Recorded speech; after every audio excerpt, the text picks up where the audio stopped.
Salut Chris, j'ai le goût de faire une petite vidéo là sur la capacité de penser par soi-même. Alors ça, c'est un gros morceau en fait. C'est un très très très gros morceau et en général c'est tellement gros. Enfin, le mot c'est même pas gros, c'est quelque chose qui est énorme et qui recouvre nos vies. Et c'est tellement énorme que pour beaucoup c'est un délire en fait. Voilà, pour beaucoup c'est bah oui on pense par nous-mêmes, forcément ces idées je les ai dans la tête, donc forcément c'est moi qui pense. Voilà. Donc c'est un gros sujet qui me tient à cœur parce que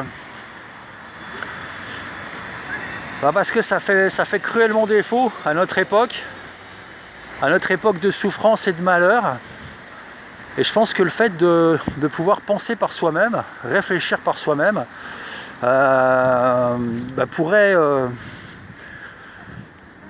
pourrait déjà dans un premier temps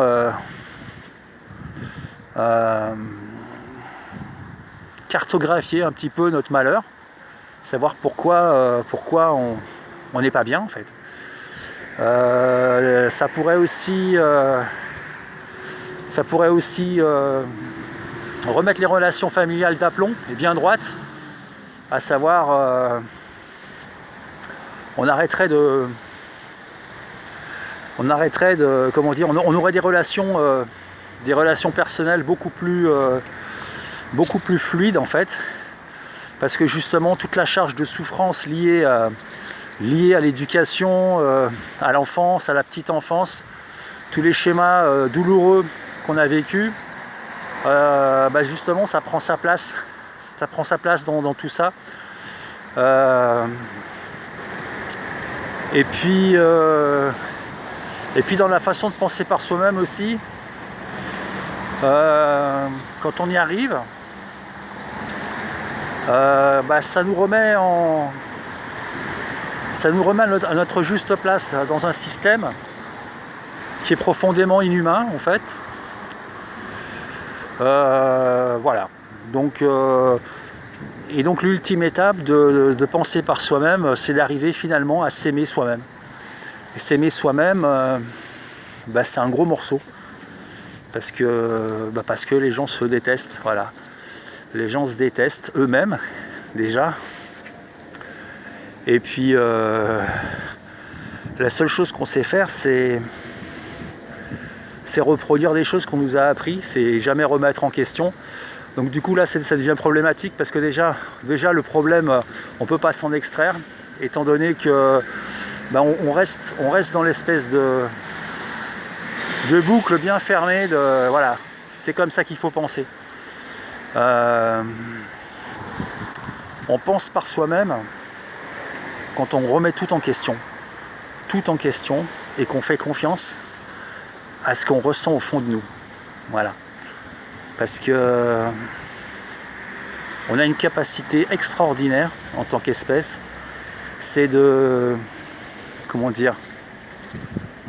savoir en fait les choses. On les sait parce que elles sont inscrites dans notre chair, dans notre ADN, dans notre patrimoine, je sais pas comment dire, génétique. Enfin bon, c'est en nous en fait. Voilà. Donc le mal-être, déjà il vient du fait qu'il y a un décalage entre ce qu'on ressent être et qui on est. Et qui on nous dit d'être aussi. Voilà. Donc ça peut être que des mots compris philosophiquement, mais en fait c'est absolument autre chose que des mots. Et c'est la plus grande révolution au monde, mondial j'allais dire, mais planétaire. C'est quelque chose qui est extrêmement c'est très surveillé en fait. L'indépendance d'esprit est très surveillée parce que c'est éminemment dangereux pour la survie du système carcéral qui nous opprime, voilà, parce que parce que c'est fait comme ça à la base. Et donc voilà, je sais pas trop quoi dire en fait. Penser par soi-même, déjà s'apercevoir que quand on pense, c'est rarement par soi-même. Déjà commencer par là. Et déjà reconnaître les choses fait qu'on peut les dépasser. Moi, quand j'ai commencé à reconnaître que j'étais le pire des salauds au fond de moi, et ben j'ai pu être autre chose que le pire des salauds que j'étais au fond de moi et que je gardais au fond de moi en le refoulant au fond de moi. Et au fond de moi, j'étais toujours cette espèce de personnage dont j'avais honte. C'était ma part d'ombre en fait. Donc à partir du moment où on reconnaît ce qui se passe en nous et qu'on laisse la bulle de merde éclater, et ben ça laisse de l'espace. Et dans cet espace, et ben c'est une espèce de plan de travail sur lequel la pensée va commencer à s'établir et on va commencer à s'organiser. Voilà. Mais à s'organiser sur un noyau organique, j'ai envie de dire, et je le dis, et pas sur quelque chose de théorique. Ça va s'inscrire en fait, c'est le cri de ta chair, quoi. C'est le corps qui rend la souffrance dont il a été l'objet tout au long de l'enfance. Alors tu vas me dire, ouais, non mais moi j'ai pas été objet de souffrance. Moi aussi je pensais que j'étais pas objet de souffrance. Et après je me suis rendu compte que j'avais été objet de souffrance extraordinaire. À tel point que je pense que j'avais été un enfant battu. Je l'ai pensé longtemps, très longtemps. Jusqu'au jour où je me suis aperçu qu'en fait j'étais pas un enfant battu, j'étais un enfant normal. Alors ça m'a fait chier, mais je me suis dit, bah alors je me sens toujours aussi mal, comment ça se fait? Parce que déjà le fait d'être un enfant battu, ça me permettait de me mettre dans une case. Non, j'ai pas été un enfant battu, j'ai été un enfant bien élevé, en fait. Voilà, selon les normes, selon les critères, selon les tabloïds, enfin tout ce qu'on veut, quoi. J'ai été élevé dans le non-amour, en fait, par mes parents, qui croyaient m'aimer alors que eux non plus ne s'aimaient pas. Et n'ont pas été aimés non plus par leur famille, par leurs parents, qui eux non plus ne s'aimaient pas, parce que c'est quelque chose de, comment dire, c'est une espèce de transmission comme ça. Alors je sais pas si toutes les races y sont soumises. Je sais que la race blanche, c'est la race industrielle en fait. Hein, enfin industrielle non, mais enfin je veux dire, l'espèce humaine tend à devenir une espèce industrialisée, un truc d'élevage. Mais l'animal humain d'élevage, voilà, c'est comme ça qu'il est élevé en fait. Voilà. Et c'est comme ça qu'il peut obéir à l'autorité. Sinon il n'est pas contraint d'obéir à quelque autorité que ce soit, parce qu'il est libre. Voilà, il est libre de s'aimer, et il ressent l'amour au fond de lui-même. Et donc cet amour, il n'a pas besoin d'aller le pleurer et de se prostituer pour l'obtenir par, je sais pas moi, par tous les moyens qui existent en fait pour avoir un peu d'amour. Voilà. Tous les moyens. Même voilà, le mariage c'en est un. Enfin, le fait d'avoir quelqu'un dans sa vie c'en est un aussi. Le fait de faire des enfants. Je veux dire, faire des enfants, c'est l'acte le plus égoïste que je connaisse. Parce qu'il y a très peu d'êtres humains libres sur cette planète, enfin dans cette société, parce que cette planète, moi je vis dans mon petit coin de France, là, en Île-de-France, donc je sais pas trop ce qui se passe, mais bon, voilà, ce qui se passe, c'est des mouvements de masse, c'est des gens qui se révoltent, mais cette révolte-là, elle est fomentée, elle n'est pas pensée par eux-mêmes, parce que s'ils pensaient par eux-mêmes, ils ne se révolteraient pas. La révolte n'a pas sa place dans le fait de penser par soi-même. la révolte n'a aucunement sa place. Le mouvement des Gilets jaunes, que je respecte, enfin je veux dire, c'est une espèce de vague comme ça qui a servi et dont on s'est servi, enfin, politiquement et enfin voilà tout ça, mais c'est en aucun cas des gens qui ont réfléchi par eux-mêmes. C'est un mouvement de révolte, c'est juste, c'est pas du tout individuel ce que je veux dire, c'est collectif. Voilà, la personne qui réfléchit par elle-même n'appartient plus au collectif, elle devient individuelle. Après, elle peut se greffer au collectif, mais en général, quand elle pense par elle-même, elle va pas se regreffer au collectif, parce que le collectif est assez rétrograde, et du coup, quand on a commencé à penser la puissance qu'on peut avoir à l'intérieur de soi, et à débrider un peu tous les verrous qui ont été mis par l'absence d'amour de soi-même, par cette absence d'irrigation profonde de nos organismes organiques. Organisme organique, ouais, ça fait bien, ça fait super. Bref, c'est chacun fait sa loi en fait, dans le sens, éminemment du respect d'autrui, clairement, mais c'est l'anarchie totale. Donc l'anarchie totale, c'est quoi?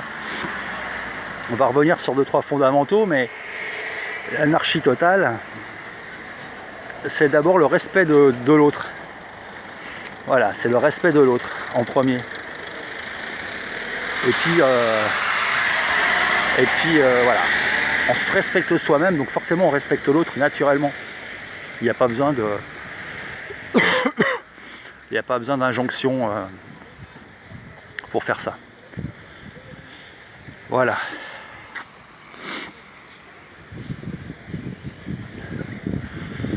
Donc ça individualise la personne et du coup cette personne n'est plus soumise aux règles en fait. Elle les suit parce que comment dire, tout en sachant ce que c'est exactement et tout en conservant cette faculté qu'elle a de pouvoir analyser et puis de dire ouais il faut faire comme ça, mais moi je me fourvoie pas dans le truc quoi. Pour moi c'est pas un voile qui obscurcit ma réalité. Pour moi c'est juste un jeu de dupe auquel il faut jouer pour se fondre dans la masse qui reste quand même soumis à la loi collective en fait. Voilà, je sais pas si c'est très clair. Je suis en train de m'étouffer, j'ai pas pris de flotte avec moi. Donc voilà. Penser par soi-même. Ça fait un choc. Hein. Ah ouais. Parce que notre réalité, on la pense pas par nous-mêmes. Elle a été déjà pensée par d'autres. Donc forcément, on l'interprète par le biais des filtres des autres. Mais quand on commence à voir la réalité pour ce qu'elle est, c'est-à-dire sans filtre, avec nos vrais yeux, et pas avec des grosses lunettes bien colorées, et ça fait redescendre un petit peu. Ça fait passer par toutes sortes de phases en fait, qui sont pas évidentes. Et dans ces phases, on est seul. Voilà. Et c'est cette solitude en fait qui fait notre individualité. On est profondément seul. Et on doit être profondément seul. Seul, ça ne veut pas dire forcément solitaire. Dans un premier temps, moi je l'ai été. Mais je sens qu'elle était nécessaire, cette solitude, pour pouvoir m'abstraire de tous les courants. Et puis m'abstraire aussi de la pensée des gens qui englobe et qui vient recouvrir un peu qui tu es à chaque fois, tout le temps. Et espèce de dégrégore collectif qui vient constamment, comme des vagues, se jeter contre toi et auquel il faut résister jusqu'au moment où tu as suffisamment de force pour pouvoir regarder juste ces grosses vagues juste pour ce qu'elles sont, quoi. C'est-à-dire des grosses vagues qui te traversent sans rien faire, quoi, sans t'atteindre. Voilà. Et ça remet beaucoup de choses en question. En fait, ça remet tout en question. Ça remet tout en question. Voilà. Bon, ben c'est tout. Je vais pas faire un audio trop long parce que déjà, personne m'écoute. Parce que c'est pas intéressant, ou c'est mal dit, ou ça manque de couleur. Mais bon, bref. Ben voilà, j'avais le goût de m'exprimer par rapport à ça. Et puis, penser par soi-même aussi, ça guérit. Voilà, ça aussi, c'est important de le dire. Que bien souvent, on se rend malade nous-mêmes. Ça veut dire que les pathologies dont on souffre, ce sont des pathologies qu'on nous a données, qu'on nous a inculquées, qu'on nous a injectées, qu'on nous a... Voilà. De par l'incohérence du système dans lequel on vit. Mais quand tu penses par toi-même, eh ben, tu t'aperçois de ça, et du coup, ben, c'est éminemment curatif, quoi. Voilà. Je ne sais pas dans quelle mesure, mais en tout cas, on se sent bien, quoi. On se sent bien, on se sent bien, tout simplement bien, quoi. Voilà, tout simplement. Et voilà, bon allez, je te laisse, je te dis à plus, je te fais des bisous, ciao.